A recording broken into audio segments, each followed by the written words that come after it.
Assalamualaikum warahmatullahi wabarakatuh. Perkenalkan, nama saya Putri Bella Safitri. Saya dari IF 18B. Saya di sini akan mempresentasikan mata kuliah Sistem Mikroprosesor, yaitu tentang interfacing serial, paralel, USB port. Interfacing adalah istilah yang digunakan untuk pengantaraan atau antarmuka. Antarmuka yang dimaksudkan dapat berupa antara perangkat keras atau hardware dalam komputer, atau dapat berupa proses pengiriman data melalui saluran telekomunikasi yang digunakan oleh manusia, seperti telepon atau komunikasi seluler lainnya. Atau dapat juga diartikan terhadap tampilan sebuah aplikasi yang dapat dilihat oleh manusia. Pembahasan pada bagian ini adalah pembahasan untuk antarmuka perangkat komputer. Di dalam sebuah unit komputer, terdapat berbagai terminal. Terminal tersebut dapat berupa terminal serial dan USB. Sebelum ditemukannya USB, maka port yang paling banyak digunakan adalah serial dan paralel. Tetapi setelah penemuan USB, penggunaan port jenis ini semakin berkurang. Hal ini didukung oleh keuntungan yang ditawarkan melalui teknologi USB. Serial port atau terminal seri adalah port yang menggunakan teknik interfacing secara seri. Dalam teknik ini, masing-masing byte data dikirim secara berurutan atau serial, sehingga dalam satu detak atau satuan waktu hanya satu byte data yang dikirim. Lalu data berikutnya sampai semua data yang akan dikirim sudah terkirim. Ada dua jenis komunikasi data melalui port serial, yaitu yang pertama, sinkron. Komunikasi sinkron adalah komunikasi data di mana clock dikirim bersamaan dengan data. Dan yang kedua, asinkron. Pada asinkron, clock tidak dikirimkan bersamaan dengan data, tetapi dibangkitkan pada masing-masing sisi pengirim dan penerima. Serial port dengan konektor DB9. Serial port bersifat asinkron. Pada prinsipnya, komunikasi serial ialah komunikasi di mana pengirim data dilakukan per byte, sehingga lebih lambat dibandingkan komunikasi paralel, seperti pada port printer yang mampu mengirim 8 byte sekaligus dalam sekali detak. Port yang digunakan biasanya menggunakan konektor DB9. Data serial dikirim melalui saluran komunikasi seperti telepon, saluran kabel TV atau koaksial, serat optik atau satelit. Beberapa contoh komunikasi serial ialah mouse, scanner, dan sistem akuisisi data yang terhubung ke port COM1 atau COM2. Berikut adalah port serial DB9 yang biasa dijumpai di perangkat komputer desktop, namun sudah mulai jarang atau bahkan tidak dijumpai di perangkat laptop. Berikut adalah gambar konektor DB9. Yang di sebelah kiri itu adalah konektor DB9 yang male, dan yang sebelah kanan itu DB9 yang female. RS232. RS232 adalah standar komunikasi serial antar periferal dalam komputer yang dikembangkan oleh Electronic Industry Association atau EIA. Penggunaan yang paling umum adalah antara komputer dengan modem atau komputer dengan komputer. Standar ini menggunakan piranti. Dalam implementasinya, piranti yang paling umum dipakai adalah plug DB9 atau DB25. Untuk RS232 dengan DB9 biasanya dipakai untuk serial port. Komputer pribadi dipakai untuk modem. Berikut ini adalah tampilan dari RS232, DB25, dan DB9. Peralatan komunikasi serial. Peralatan komunikasi serial device. Pada komunikasi serial port dibagi menjadi dua kelompok, yaitu Data Communication Equipment atau DCE dan Data Terminal Equipment DTE. Contoh dari DCE ialah modem, plotter, scanner, dan lain-lain. Sedangkan contoh dari DTE ialah terminal di komputer. Spesifikasi elektronik dari serial port merujuk pada Electronic Industry Association atau EIA. Yang pertama, space atau logika 0, ialah tegangan antara plus 3 hingga plus 25 volt. Dan yang kedua, mux atau logika 1 ialah tegangan antara min 3 hingga min 25 volt. 3. Daerah plus 3 volt hingga min 3 volt tidak didefinisikan atau tidak terpakai. 4. Tegangan open circuit tidak boleh melebihi 25 volt. Dan yang kelima, arus hubungan singkat tidak boleh melebihi 500 mA.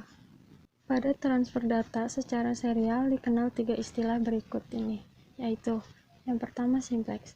Pada transfer data simplex, transfer data hanya berlangsung satu arah. Contoh transfer data dari sensor. Dan yang kedua, half duplex. Pada transfer data half duplex, transfer data bisa berlangsung dua arah, tetapi tidak bisa bersamaan. Contohnya, transfer data dengan menggunakan HT. Yang ketiga, full duplex. Pada transfer data ini, transfer data bisa berlangsung dua arah secara bersamaan. Contoh, transfer data dengan menggunakan telepon. Keuntungan dan kelemahan serial interfacing. Keuntungan. Yang pertama, tidak membutuhkan banyak jalur. Kedua, jarak pengiriman jauh. Ketiga, banyak mikrokontroler menggunakan SCL atau Serial Communication Interface untuk berkomunikasi dengan dunia luar. Kelemahan. Pertama, kecepatan pengiriman lebih lambat. Kedua, serial port lebih sulit ditangani karena data di komputer diolah secara paralel, sehingga data dari dan ke serial port perlu dikonversi ke serial. Ketiga, dari segi perangkat lunak, lebih banyak register yang digunakan atau terlibat. Parallel port. Parallel port interfacing dengan menggunakan parallel port. Berbeda dengan interfacing dengan menggunakan serial port. Pada interfacing ini, byte data dikirim secara bersamaan atau paralel dan tiba secara bersamaan. Pada interfacing ini, 8 byte data dikirim secara bersamaan pada satu waktu.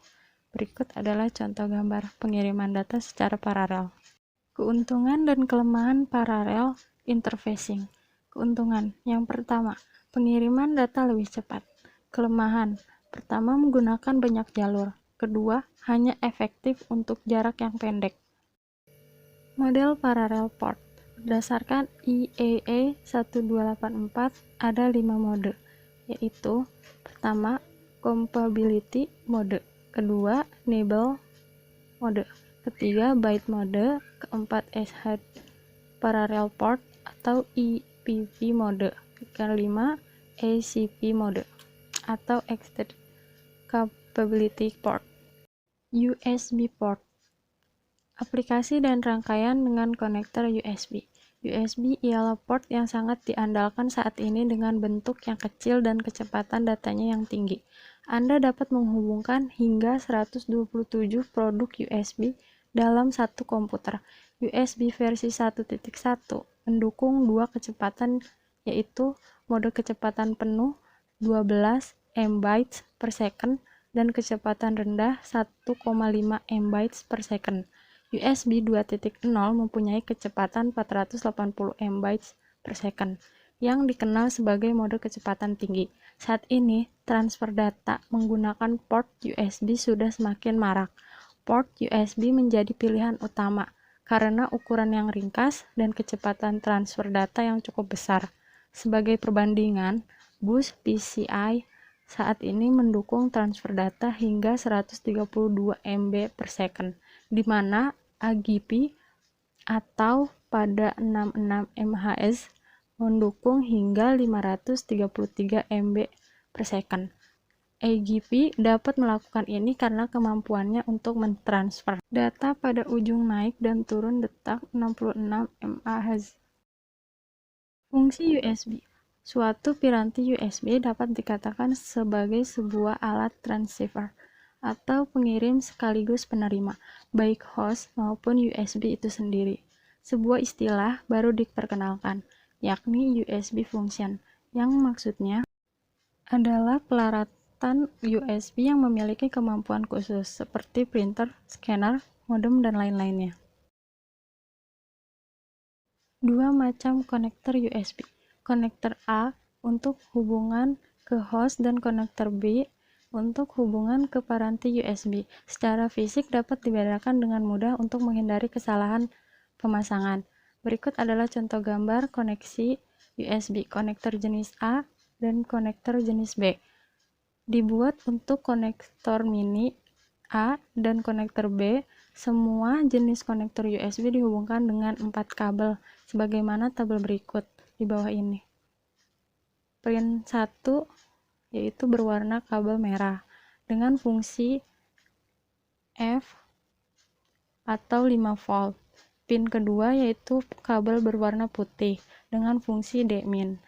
Pin ketiga yaitu berwarna kabel hijau dengan fungsi D+.